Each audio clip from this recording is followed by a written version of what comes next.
지금은 AI의 시대입니다. 사람들이 너도 나도 AI를 이야기하고 있습니다. 지식 2배 증가 곡선이라고 하는 이론이 있습니다. 인류의 지식의 총합이 매년 2배씩 증가한다는 이론이죠.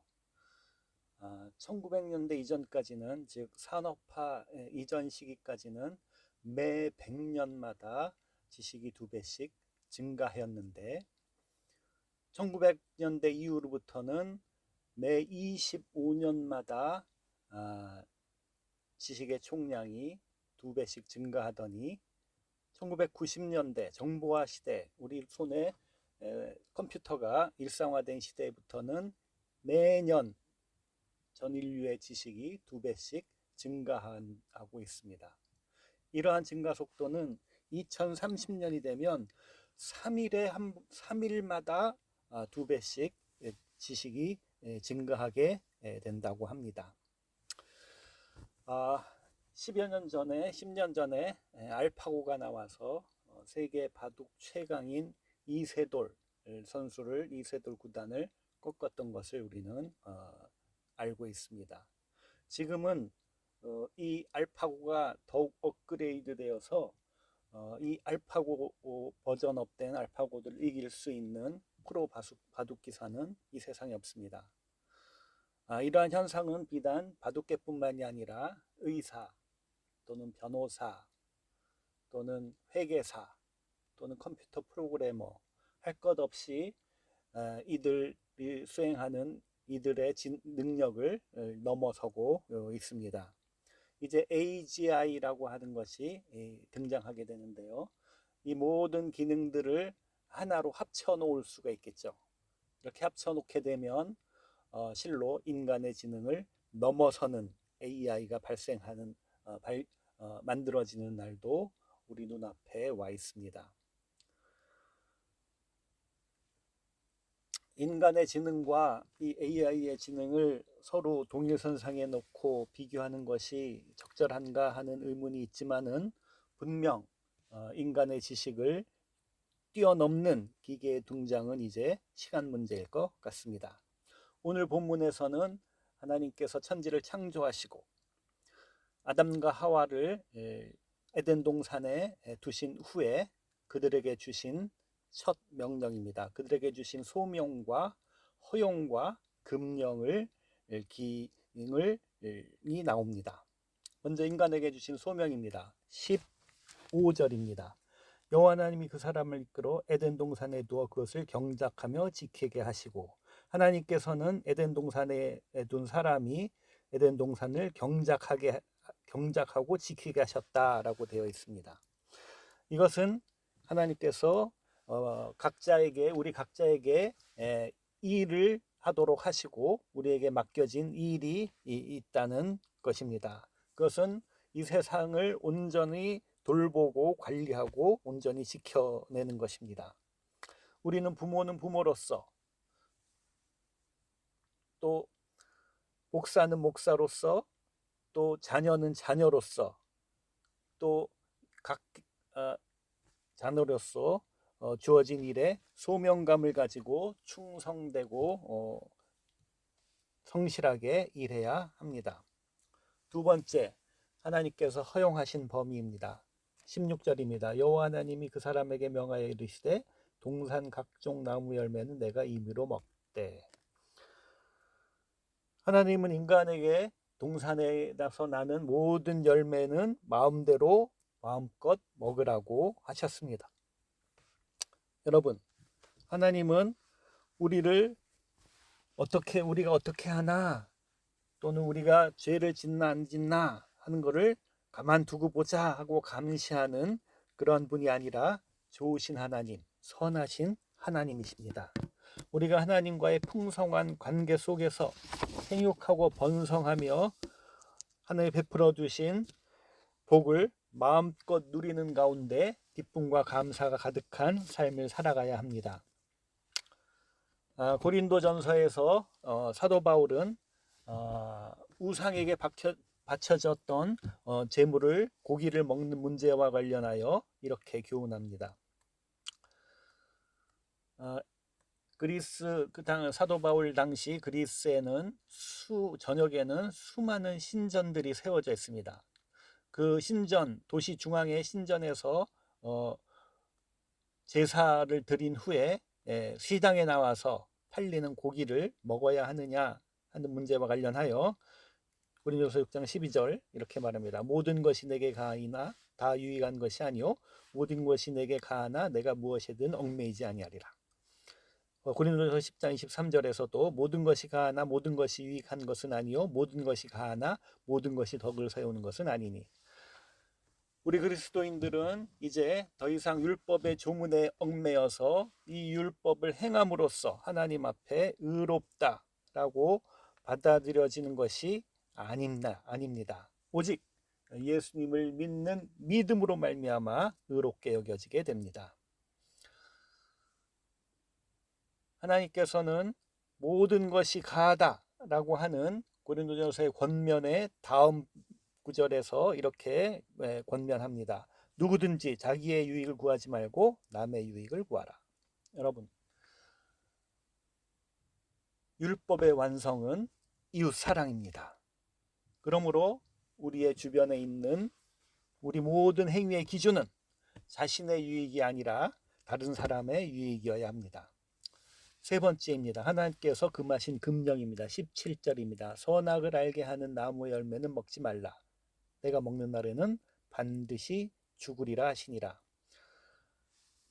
하나님께서 모든 나무의 열매를 허용하셨지만 한 가지 선악을 알게 하는 나무의 열매만은 금하셨습니다. 사과, 배, 복숭아 등 수많은 열매를 먹을 수 있도록 허용하셨으나 단 한 가지 선악을 알게 하는 나무의 열매를 먹지 말라 하셨습니다. 이것은 하나님께서 정하신 권위와 하나님께서 정해주신 바운다리, 경계선을 넘어서지 말라고 선을 그은 것입니다. 인간이 선악을 분별하는 기준을 스스로 삼고 스스로 판단한다면 세상에 어떤 일이 벌어질까요? 여러분, 이 세상에서 100사람이면 100사람의 생각이 모두 다릅니다. 모두가 자기의 생각이 옳다고 주장합니다. 자신의 생각이 가장 옳다고 여기기 때문에 서로 이견이 발생하고 또 이런 의견은 다툼을 초래하고 이 다툼이 폭력과 분쟁과 전쟁으로 벌어지게 됩니다. 여러분, 선악에 대한 최종적인 판단은 하나님께 달려 있습니다. 천지를 지으신 하나님만이 그 기준을 설정할 수 있습니다.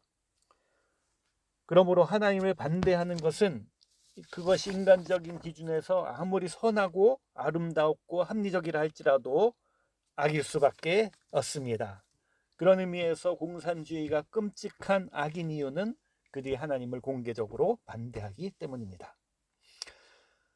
선악을 궁극적으로 규정하시는 분은 오직 우리 하나님 한 분이시고 그분은 전적으로 선하십니다.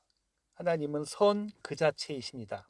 우리 모두 하나님을 믿고 하나님을 신뢰하고 하나님만 두려워하며 하나님이 정하신 길을 따라 나아가시기를 축원합니다. 아담과 하와는 이 하나님의 한 가지 금령을 어기고 말았습니다. 하나님이 정하신 길에서 벗어났습니다. 그 하나님의 금령을 어긴 결과가 창세기 3장에 상세히 나와 있습니다. 뱀은 여자를 유혹하였고 여자는 선악을 알게 하는 나무 열매를 따먹었고 여자는 남편에게 그거에도 주어서 먹게 하였습니다. 이 결과 하나님과의 완전한 연합의 관계가 깨어졌습니다. 사람은 자신이 죄를 지으면 스스로의 양심이 죄 지은 것을 알게 됩니다. 이는 내 안에 평안을 잃어버리게 됩니다. 이렇듯 죄를 범하는 순간 우리는 벌써 심판을 받고 있는 것입니다.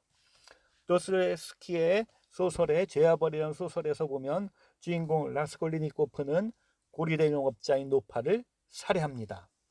인간으로서의 가치를 잃은 고리대 영업자 노파를 살해하는 것이 마땅하다고 생각했으나 이 죄를 지은 이후에 이 주인공의 내면에서는 끝없는 양심의 소리가 울려납니다. 인간이 판단하고 실행하는 선악의 기준과 하나님이 판단하시는 선악의 기준은 분명 다름을 이 소설에서 웅변적으로 주인공의 심적 갈등을 통해 그려내고 있습니다. 하나님께서는 이 선악과를 따먹은 사람을 버려두지 아니하시고 도리어 가죽옷을 지어 입히셨습니다. 하나님의 사랑과 은혜가 인간의 반역과 제약을 덮고 있습니다. 이후에 이뤄지는 이스라엘의 역사는 우리 인간의 반역에도 불구하고 은혜와 사랑을 거두지 아니하시는 하나님의 신실하심과 보존하심의 지속입니다. 하나님의 사랑은 여자의 후손으로 뱀의 머리를 상하게 할 것이라는 예언의 성취로 이어졌습니다. 예수님께서 십자가에서 죽으심으로 또 다시 살아나심으로 더 이상 우리에게 사망은 왕노릇하지 못하게 되었습니다. 로마서 5장 12절입니다. 그러므로 한 사람으로 말미암아 죄가 세상에 들어오고 죄로 말미암아 사망이 들어왔나니 이와 같이 모든 사람이 죄를 지었으므로 사망이 모든 사람에게 이르렀느니라. 17절입니다. 한 사람의 범죄로 말미암아 사망이 그 한 사람을 통하여 왕노릇하였은즉 더욱 은혜와 의의 선물을 넘치게 받는 자들은 한 분 예수 그리스도를 통하여 생명 안에서 왕노릇 하리로다. 21절입니다. 이는 죄가 사망 안에서 왕노릇 한 것 같이 은혜도 또한 의로 말미암아 왕노릇하여 우리 주 예수 그리스도로 말미암아 영생에 이르게 하려 함이라. 여러분, 오늘 본문은 하나님께서 우리 인간에게 허용하신 것과 금하신 금령과 그리고 소명을 명확하게 알려주고 있습니다. 이 금령과 관련하여 출애굽기, 신명기 등에 언급된 상세한 율법들이 나와 있는데 이 모든 율법을 떠받들고 있는 핵심 계명을 여러분의 가슴에 명확하게 새기시길 바랍니다. 신명기 6장 4절 5절입니다. 이스라엘 들으라, 우리 하나님 여호와는 오직 유일한 여호와이시니 너는 마음을 다하고 뜻을 다하고 힘을 다하여 내 하나님 여호와를 사랑하라. 우리가 어기지 말아야 할 유일한 계명은 하나님을 전심으로 사랑하는 것입니다. 이 지식 외에는 우리를 살려줄 수 있는 지식이 없습니다. 우리는 이 계명만은 어기지 말고 단단히 지켜야 합니다. 서두에 AI를 이야기하는데요. 우리 인류가 제 아무리 지식을 쌓고 AI를 만들어낸다 해도 혹은 과학이 발전한다 해도 이 계명만은 어기지 말아야 합니다. 여러분, AI 시대가 오고 AI가 인간의 지능을 넘어선다 해도 변하지 않는 것은 기계는 결코 인간이 될 수 없다는 사실입니다. 생명의 기원을 밝혀내기 위하여 수많은 유전학자들이 애써보지만 무기물에서 유기물로 만들어낸 적은 없습니다. 생명을 만들어내기 위한 인간의 노력이 지금껏 계속되었으나 한 번도 물질에서 생명을 만들어낸 적이 없습니다. 또한 AI가 완성되려면 인간의 뇌를 흉내내고 인식작용을 밝혀내야 하는데 뇌의 인식하는 메커니즘을 아무리 연구해도 어떻게 뇌가 인지하는지를 아직 밝혀내지 못했습니다. 우리 눈으로 본 것을 뇌가 어떤 과정을 거쳐 인지하는지 아직도 모른다는 사실입니다. AI가 비록 보고 듣고 말하고 추론하고 기억한다 할지라도 인간의 뇌가 인식하는 메커니즘을 아직 모방해낼 수 없으니 그 메커니즘에 따라 인간이 인지하듯 똑같은 결과를 AI는 만들어낼 수 없습니다. AI가 아무리 발전을 해도 자신이 누구인가, 나는 누구인가를 인식할 수 없다는 말입니다. 여러분, 기계가 스스로에게 나는 누구인가라고 답할 수 있을까요? 결코 인간처럼 존재의 의미를 묻고 답할 수는 없습니다. 로봇이 비록 춥다, 덥다 라고 판단할 수 있겠죠. 센서를 통해 측정되어 온 온도를 기준으로 삼아 덥다, 춥다는 추론은 가능하겠죠. 그렇지만 춥고 덥다는 인식이 존재에 전달될 수는 없습니다. 더 나아가 로봇은 사랑과 미움이라는 감정을 결코 인식할 수 없습니다. 인간의 뇌가 인식하는 동작 메커니즘을 밝혀내고 그대로 구현하지 않는 한 감정을 인식하는 일은 절대 불가능합니다. 그러나 이곳에 있는 여러분 모두는 내가 누구인가에 대해 분명히 답할 수 있습니다. 여러분은 누구입니까? 여러분은 하나님의 사랑받는 자녀이고 하나님의 선택된 백성이고 거룩한 제사장이고 복음의 전도자입니다. 그러므로 여러분 자존감을 가지고 품격과 품위를 간직하고 이 세상에 당당하게 살아가시길 축원합니다. 결론을 말씀드리겠습니다. 여러분, 아담의 실패는 다름 아닌 우리의 실패였고 죽을 수밖에 없는 우리 인생을 아담을 살려주신 것처럼 하나님께서 살려주시고 생명의 길을 열어주셨습니다. 예수 그리스도로 말미암은 속죄의 용서의 길, 영원한 생명에 이르는 길을 활짝 열어주셨습니다. 우리에게 해야 하는 일은 이런 하나님의 호의를 받아들이고 예수님을 내 인생의 주인으로 받아들이고 그분의 뜻에 따라 내게 주어진 일을 소명으로 받아들이고 살아가는 것입니다. 나의 마음을 다하고 뜻을 다하고 힘을 다하여 하나님 여호와를 사랑하며 살아가는 것입니다. 이렇게 우리의 남은 인생을 살아갈 때 우리의 마지막 인생 여정을 마치는 날에 예수님께서 두 팔을 활짝 벌리고 여러분을 맞아 주실 것입니다.